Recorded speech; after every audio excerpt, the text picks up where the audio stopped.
민들레꽃을 선물 받은 날, 딸내가 가까이 살아서 외손자를 자주 보게 된다.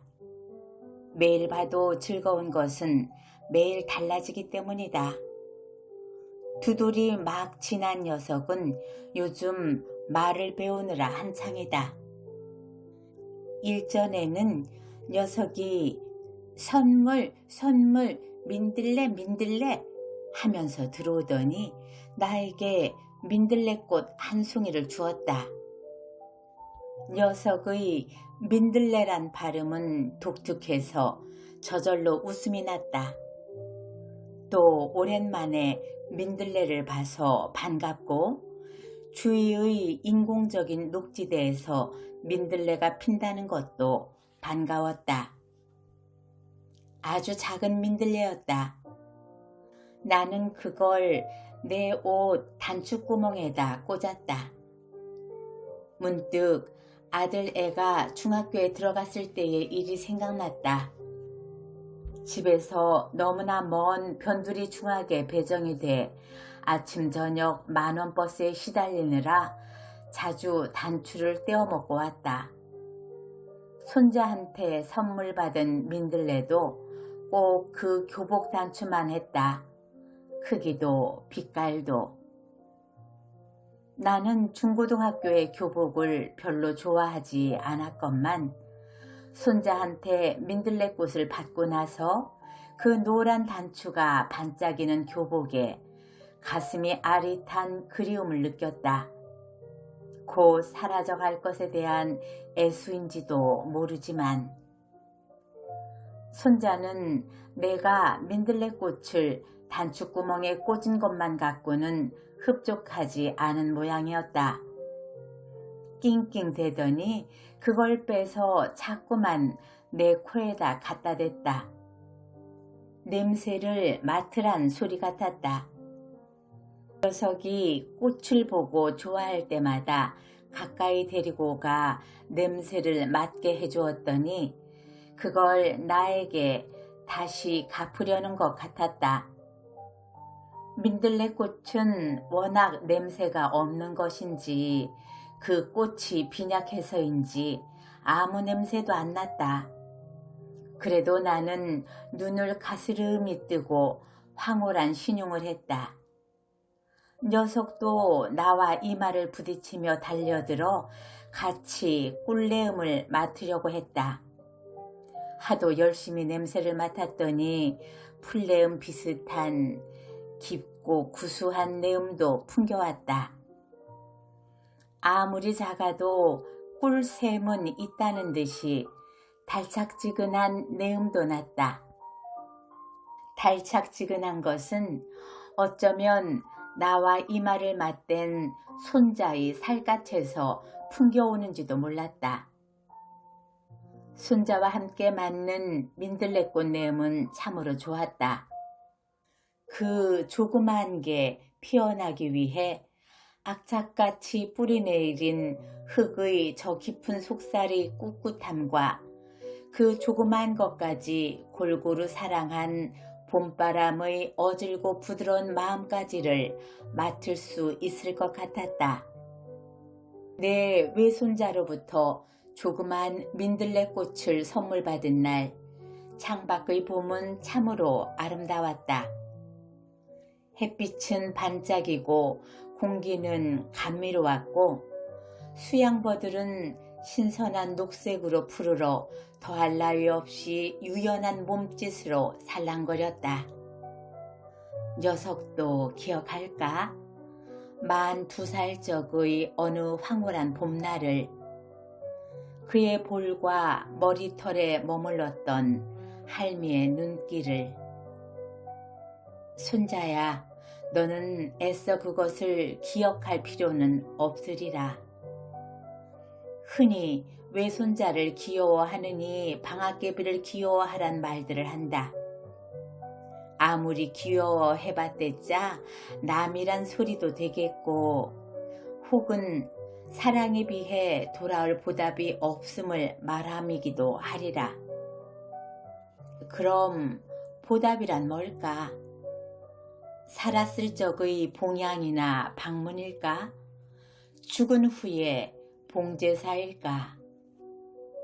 나는 이런 보답의 기대로부터 자유로울 수 있는 외손자 사랑이 좋다.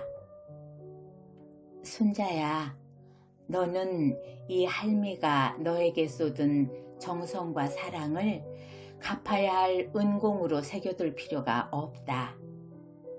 어느 화창한 봄날 어떤 늙은 여자와 함께 단추만한 민들레꽃 내음을 맡은 일을 기억하고 있을 필요도 없다. 그건 아주 하찮은 일이다. 나는 손자에게 쏟는 나의 사랑과 정성이 갚아야 될 은공으로 기억되기보다는 아름다운 정서로 남아있길 바랄 뿐이다. 나 또한 사랑했을 뿐 손톱만큼도 책임을 느끼지 않았으므로 내가 불태운 것만큼의 정열, 내가 잠 못 이룬 밤만큼의 잠 못 이루는 밤으로 갚아주길 바란 이성과의 사랑, 너무도 두렵고 무거운 책임감에 짓눌려 본능적인 사랑 또한 억제해야 했던 자식 사랑, 이런 고달픈 사랑의 행로 끝에 도달한 책임도 없고 그 대신 보답의 기대도 없는 허심한 사랑의 경지는 이 안이 노후의 축복인가?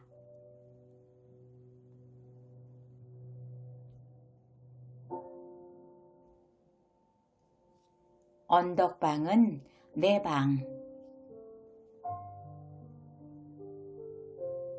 나는 음식을 가린다든가 잠자리가 바뀌면 잠을 못 잔다든가 하는 까다로운 성질이 아니다. 여행을 다니는 데는 적합한 체질이나 어딜 가서 친구나 친척 집에 묵는 일은 적극 피하고 있다. 심지어는 딸네 집에서도 여간에서는 자는 일이 없어서 유난하다는 별명도 듣고 섭섭하다는 말을 듣기도 한다.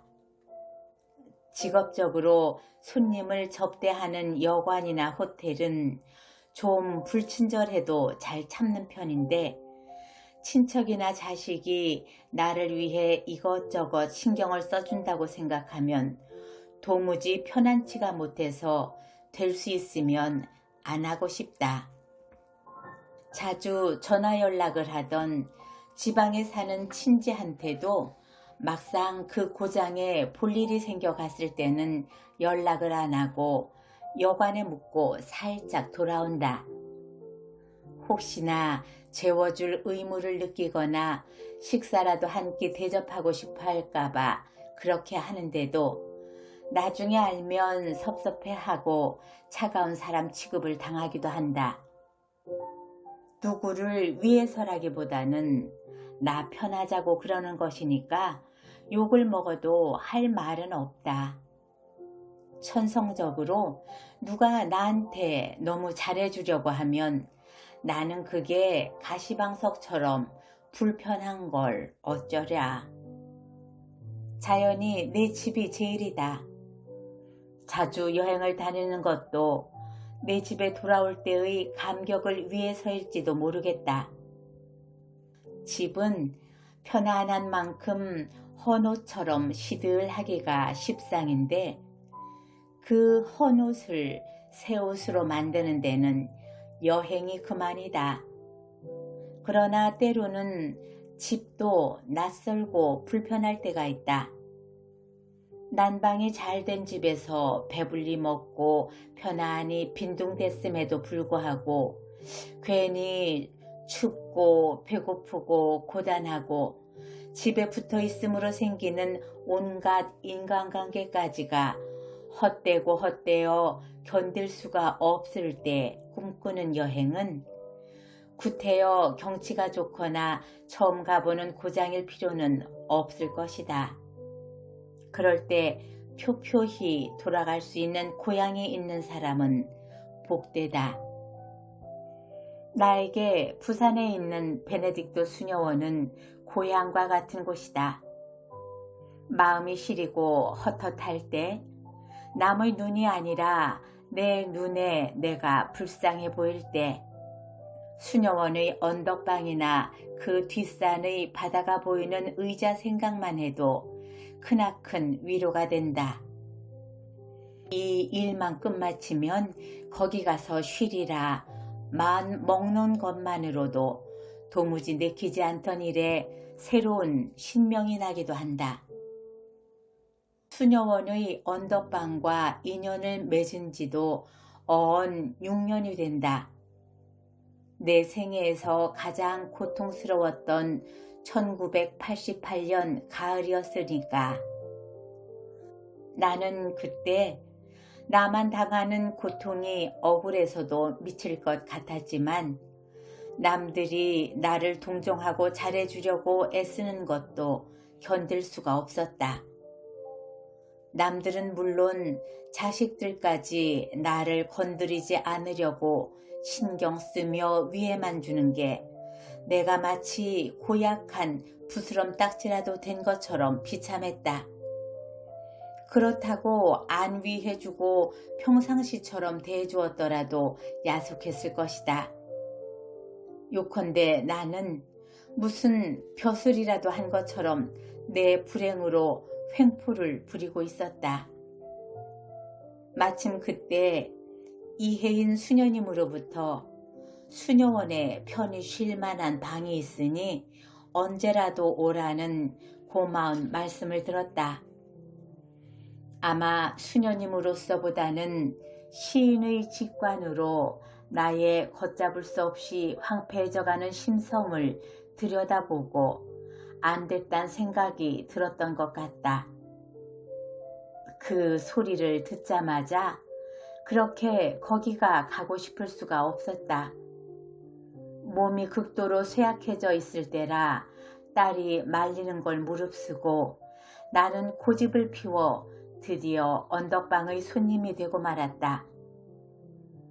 나는 지금도 그때 거기가 그렇게 가고 싶었던 게 신의 부름이었다고 생각한다. 언덕방에 들어가자 곧 살 것 같았던 것은 적당한 무관심 때문이었다. 나는 그때까지 24시간 딸의 정성스러운 보살핌을 받고 있었기 때문에 처음에는 다소 섭섭했지만 그 적당한 무관심이 숨구멍이 되어주었다. 그렇다고 아주 무관심한 건 아니었다. 심심할 만하면 다시 말동무를 해주는 수녀님도 계셨고 구매구매 간식거리를 챙겨주시는 수녀님도 계셨고 식사할 때마다 그렇게 적게 먹어서 어떠냐고 근심을 해주는 수녀님도 계셨다. 그러나 그 모든 게 적절할 뿐 지나치는 법이 없었다.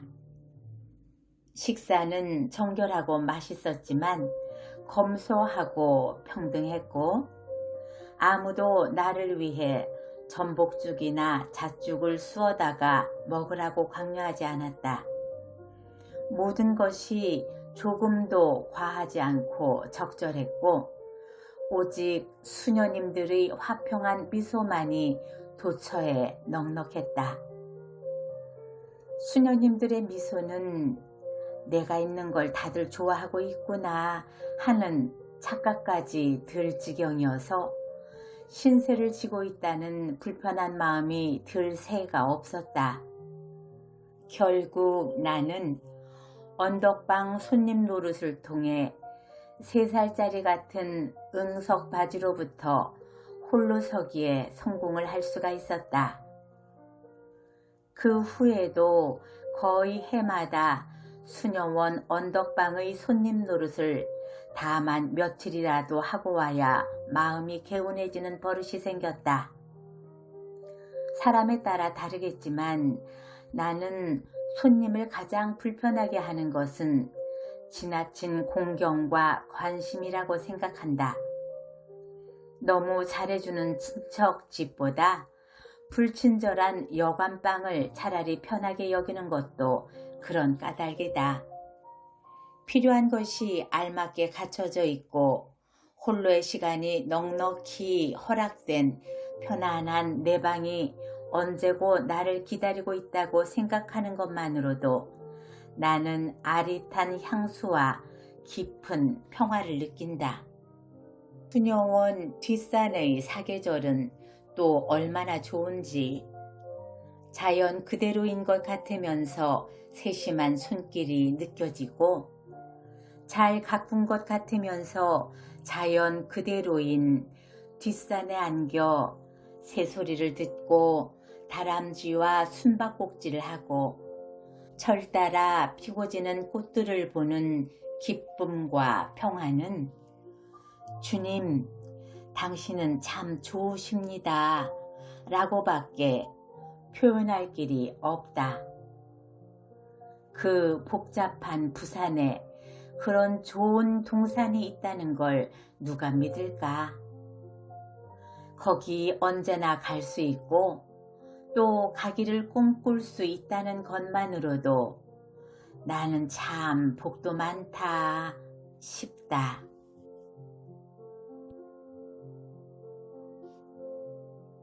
수많은 믿음의 교감. 집집마다 친척들이 한자리에 모이는 일은 점점 줄어드는 대신 각자가 마음에 맞는 친구들하고 만나는 일은 점점 늘어나는 것 같다. 거북하고 의례적인 상하 관계보다는 편하고 대등한 인간관계를 즐기고 싶은 건 당연한지도 모르지만 차츰 나이를 먹으니 사라져가는 게 아쉬울 때도 없지 않아 있다. 정초에 친정어머니께 세배 드리러 갔다가 참으로 오래간만에 대소가가 함께 한자리에 끼게 됐다. 그러나 세배가 끝나자 역시 젊은이는 젊은이들끼리, 큰아이들은 큰아이들끼리, 어린이는 어린이들끼리 패가 갈라져 잡담도 하고 화투놀이도 하고 텔레비전도 보게 되었다. 그 중에서도 화투놀이패가 가장 시끌시끌하고 활기에 넘치더니 차츰 잡담 패거리가 그 활기를 앞질러 시끄러워지기 시작했다. 무슨 얘기가 그렇게 재미있을까 싶어 슬그머니 끼어들어 봤더니 맨 봉변당한 얘기였다. 봉변도 지나가는 택시에 의해 새 옷에 흙탕물이 튀었다든가 하는 정도의 고의성이 희박한 봉변이 아니라 믿는 도끼에 발 찍힌 식의 질 나쁜 봉변 얘기가 대부분이었다. 그런 얘기는 무궁무진했다. 남이 속은 얘기에 혀를 차면서 동시에 자기가 속은 얘기를 하고 싶어 입술부터 쫑긋대며 안달을 하기도 했다. 거액을 사기당한 얘기로부터 버스칸에서 가방을 받아준 고마운 아줌마에 의해 만년필을 소매치기 당한 얘기까지, 도시 고위층의 공약에 속은 얘기로부터 100원짜리 상품의 용량에 속고 바겐세일이 반값에 속은 얘기까지 두루두루 속은 얘기들로 경합을 벌이다 보니 언성이 높아지고 분위기는 활기를 띠었다. 그건 분명히 유쾌한 화제가 못 되었을 텐데도 우린 어느 틈에 그걸 즐기고 있었다. 미담보다는 악담에 더 정열적인 게 천박한 기질이라는 걸 돌볼 겨를도 없었다. 이때 언제부터인지 우리의 이야기판에 귀를 기울이고 계시던 80 노모께서 혼잣말처럼 한마디 하셨다. 난 원 복도 많지. 이 나이에 그런 못된 사람들을 별로 못 겪어봤으니. 어머니의 이런 말씀은 우리의 소리 높은 악담 속에서 아무런 흥미도 못 끌었다. 더구나 어머니는 세속적인 의미로 과히 복 좋은 노인도 못됐다. 그러나 그런 말씀을 하실 때의 어머니가 기를 쓰고 악담을 하는 우리보다 훨씬 곱고 깨끗하고 행복해 보이시는 걸 나는 놓칠 수 없었다. 그리고 뒤늦게 슬그머니 입을 다물고 말았다. 내가 어머니로부터 그런 무안을 당하긴 그게 처음이 아니었다. 요새는 근력이 안 좋으셔서 못 다니시지만 재작년까지만 해도 절에 열심히 다니셔서 나도 가끔 모시고 가봤었는데 그때마다 절의 소각한 분위기라든가 스님과 신도들과의 상업적인 관계 등에 대해 나는 꽤 악랄한 비평을 했었다. 어머니는 이런 나를 이렇게 나무라셨다. 우원, 뭐 눈엔 똥밖에 안 보인다더니 넌 어째 그런 건밖에 못 보냐. 난 부처님 한 분 우러르기에 그저 감지덕지 하느라고 그런 건 눈 귀에도 안 들어오더니만. 보는 눈에 따라 이렇게 한 가지 사물 동일한 현상도 정반대로 보이는 수는 부지기수다.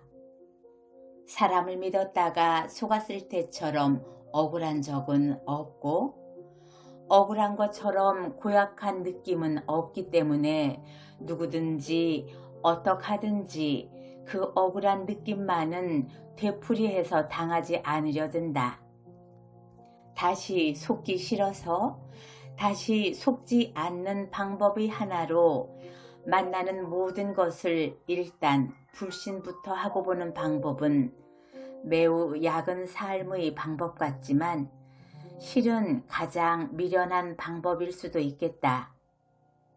믿었다가 속은 것도 배신당한 것에 해당하겠지만 못 믿었던 것이 실상은 믿을 만한 거였다는 것 역시 배신당한 것일 수밖에 없겠고 배신의 확률은 후자의 경우가 훨씬 높을 것이다. 우리 어머니가 80평생을 회고하며 자신있게 못된 사람 만난 일 없다고 수레할 수 있듯이 세상엔 믿을 만한 게 훨씬 더 많다.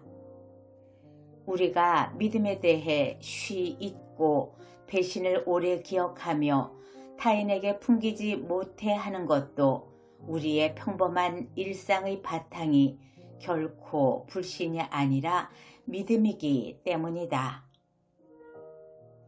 그날 귀갓길은 정월 초하룻날 내린 폭설이 조금도 녹지 않고 그대로 얼어붙어서 몹시 위태로웠다. 친정에서 우리 집까지는 같은 서울 시내건만 30km에 가까운 거리다. 그런 거리를 늦은 밤 택시로 달리는 아니 기는 기분은 실로 아슬아슬했다. 주행선은커녕 차도와 인도와의 구분도 없이 차 사이를 행인이 행인 사이를 차들이 요령껏 엉금엉금 기고 있었다. 아마 운전기사에 대한 신뢰감이 없었던들 나와 나의 식구들의 안전을 그 차에 그렇게 전적으로 맡길 수는 없었으리라. 그러나 그 택시 운전사가 전부터 아는 사람일 리는 없었고 믿을 만한가 아닌가를 알아보기 위해 관상이라도 봐뒀던 것도 아니다. 그냥 그가 믿음직스러웠다. 우리의 믿는 마음이 그와 교감해 그를 더욱 책임감 있게 했고 그런 교감에 의해 차 속의 분위기까지 훈훈하고 화목한 것이었다. 내가 탄 택시의 운전기사에 대해서뿐이 아니었다. 차 사이를 조심스럽게 누비는 행인들, 앞뒤 옆으로 엇갈리는 딴 차들의 운전기사들에 대한 믿음 역시 없었더라도 그날 밤 집으로 돌아오는 일은 만용이었으리라. 그날 밤 일이 지금 생각해도 유쾌한 건 이런 광범위한 믿음의 교감의 추억 때문인 것 같다. 우리가 아직은 악보다는 선을 믿고 우리를 싣고 가는 역사의 흐름이 결국은 옳은 방향으로 흐를 것을 믿을 수 있는 것도 이 세상 악을 한꺼번에 처치할 것 같은 소리 높은 목청이 있기 때문이 아니라 소리 없는 수많은 사람들이 무의식적인 선, 무의식적인 믿음의 교감이 있기 때문이라고 나는 믿고 있다. 올겨울은 눈이 많을 뿐더러 추위 역시 대단했다.